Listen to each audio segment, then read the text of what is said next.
Assalamualaikum warahmatullahi wabarakatuh. Perkenalkan, saya Simaleni. Saya akan menjabarkan materi tentang pendekatan intervensi struktural dan kultural dalam pengembangan organisasi. Menurut Arif, intervensi pengembangan organisasi adalah serangkaian kegiatan terstruktur yang di dalamnya terdapat unit-unit organisasi terpilih, kelompok atau sasaran individu melakukan tugas yang secara langsung atau tidak langsung sasaran tugas dihubungkan dengan perbaikan organisasi. Suatu intervensi dikatakan efektif apabila terdapat informasi yang benar dan bermanfaat. Suatu intervensi dikatakan efektif apabila terdapat informasi yang benar dan bermanfaat, kebebasan memilih dan keterikatan di dalamnya. Informasi yang benar adalah informasi yang nyata terjadi dalam organisasi. Kebebasan memilih mempunyai kewenangan membuat keputusan terletak di tangan klien. Dan keterkaitan di dalam adalah bahwa klien mempunyai tanggung jawab untuk tetap terikat pada pelaksanaan dari rencana atau keputusan yang telah dibuat. Human Process Intervention, intervensi proses manusia. Pada metode ini, intervensi berfokus pada orang dalam organisasi dan proses melalui mana anggota organisasi mencapai tujuan organisasi. 1. Proses konsultasi proses. Intervensi ini berfokus pada hubungan interpersonal dan dinamika sosial yang terjadi dalam kelompok kerja. 2. Third-party intervention. Intervensi ini digunakan untuk membantu anggota organisasi memecahkan konflik dengan metode seperti pemecahan masalah, tawar-menawar, dan konsiliasi. 3. Team building. Intervensi ini membantu kelompok kerja menjadi lebih efektif dalam melaksanakan tugas sebagaimana konsultasi proses. Pengembangan tim membantu anggota kelompok mendiagnosis proses kelompok dalam pemecahan masalah. 4. Organization confrontation meeting. Metode perubahan ini memobilisasi anggota organisasi untuk mengidentifikasi masalah, menetapkan target-target tindakan.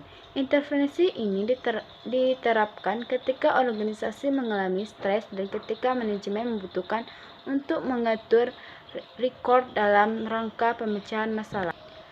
5. Large group intervention. Intervensi ini melibatkan berbagai stakeholder dalam pertemuan besar untuk memperjelas nilai-nilai yang dianggap penting, mengembangkan cara kerja baru, menyampaikan visi baru organisasi, atau untuk memecahkan masalah-masalah organisasi.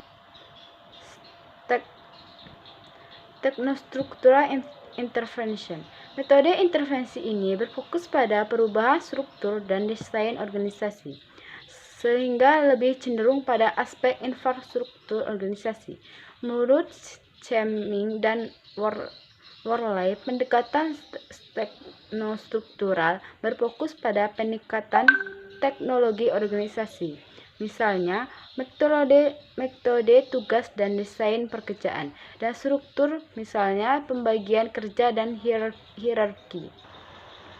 Human Resource Management International. Intervensi manajemen sumber daya manusia. Metode intervensi ini berfokus pada intervensi yang digunakan untuk mengembangkan, mengintegrasikan, dan mendukung manusia atau orang dalam organisasi. Penentuan tujuan. Mencoba untuk membangun kecocokan antara tujuan pribadi dan organisasi dengan komunikasi dan penetapan tujuan bersama antara manajer dan bawahan, baik secara individu maupun sebagai kelompok.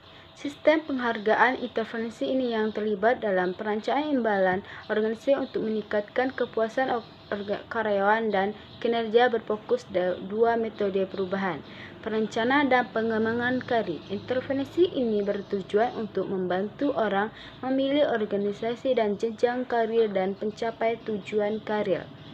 Manajemen stres. Program perubahan ini bertujuan untuk membantu anggota organisasi mengatasi konsekuensi gangguan stres di tempat kerja, seperti konflik peran, permintaan pekerjaan saling bertentangan, dan ambiguitas peran, tuntutan pekerjaan, dan membingungkan. Strategi change adalah rencana organisasi yang dilakukan untuk mencapai tujuan yang penting. Perubahan strategis termasuk kebijakan organisasi, target, misi, dan struktur organisasi.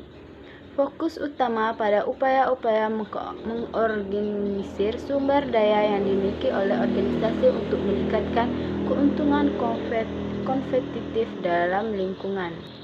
Sekian dari saya. Terima kasih. Wassalamualaikum warahmatullahi wabarakatuh.